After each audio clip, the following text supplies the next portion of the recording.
दोस्तों, हरियाणा जम्मू कश्मीर विधानसभा चुनाव नतीजों के बाद चुनाव आयोग ने झारखंड और महाराष्ट्र विधानसभा चुनाव की तारीखों का ऐलान कर चुका है। थोड़ी देर पहले राजीव कुमार, जो कि चुनाव आयुक्त हैं, उनकी तरफ से प्रेस कॉन्फ्रेंस करके इन दोनों राज्यों के चुनाव की तारीखों का ऐलान कर दिया गया है। तारीखों के मुताबिक अगर चुनाव आयोग के हिसाब से बात करें तो महाराष्ट्र के अंदर एक ही चरण में मतदान होगा, जो कि 20 नवंबर को महाराष्ट्र के अंदर वोट डाले जाएंगे और 23 नवंबर को वोटों की गिनती की जाएगी, यानी 23 नवंबर को नतीजे आएंगे। साथ ही साथ अगर हम झारखंड की बात करें तो झारखंड के अंदर 2 चरण में मतदान होंगे। पहला चरण 13 नवंबर को, दूसरा चरण 20 नवंबर को होगा और 23 नवंबर को यहां पर भी मतगणना की जाएगी। तो यह अपने आप में बहुत बड़ी खबर है। चुनाव आयोग ने इन दोनों राज्यों के चुनाव तारीखों का ऐलान कर चुका है और साथ ही साथ नतीजों की तारीख की भी जो है अनाउंसमेंट हो गया है।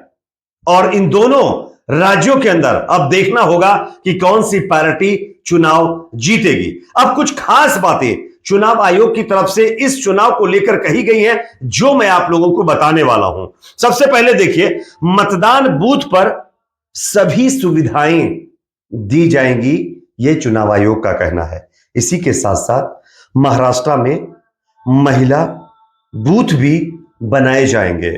साथ ही साथ आदिवासी क्षेत्रों में भी बूथ का इंतजाम किया गया है, यह चुनाव आयोग ने बताया है। इसी के साथ साथ चुनाव आयोग ने अपनी निष्पक्षता को लेकर के भी बात कही।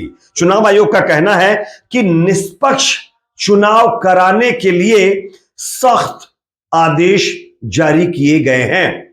किसी भी तरीके से चुनाव में कोई झोल यानी कोई घोटाला नहीं होना चाहिए और हर तरीके से निष्पक्ष चुनाव होने चाहिए।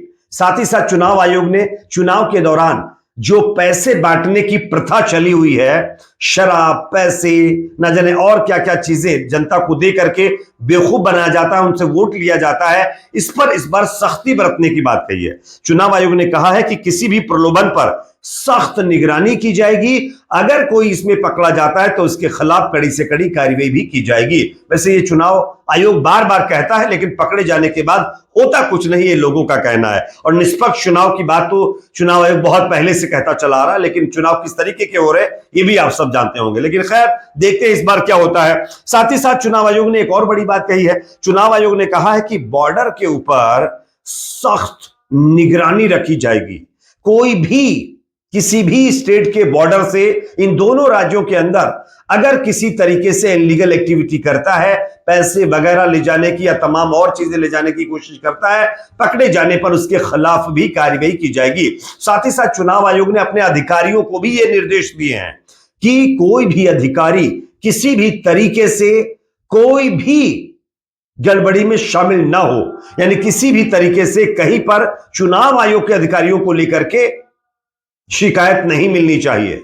अगर शिकायत मिली और जांच के बाद उसको उसमें लिप्त पाया गया तो उसके खिलाफ भी कड़ी से कड़ी कार्रवाई की जाएगी, यह चुनाव आयोग का कहना है। तो फिलहाल यह फाइनल हो गया है कि महाराष्ट्र में एक चरण में मतदान होगा, 20 नवंबर को यहां पर वोट डाले जाएंगे, 23 नवंबर को मतदान। झारखंड में 2 चरणों में मतदान होगा, जहां पर 13 अक्टूबर को पहले चरण का मतदान, 20 अक्टूबर को दूसरे चरण का मतदान और 23 तारीख को चुनावी नतीजे घोषित किए जाएंगे। इस पर आप लोगों की अपनी क्या राय है, कमेंट सेक्शन में बताइए। वीडियो को लाइक, शेयर, चैनल पर नए तो सब्सक्राइब जरूर करें।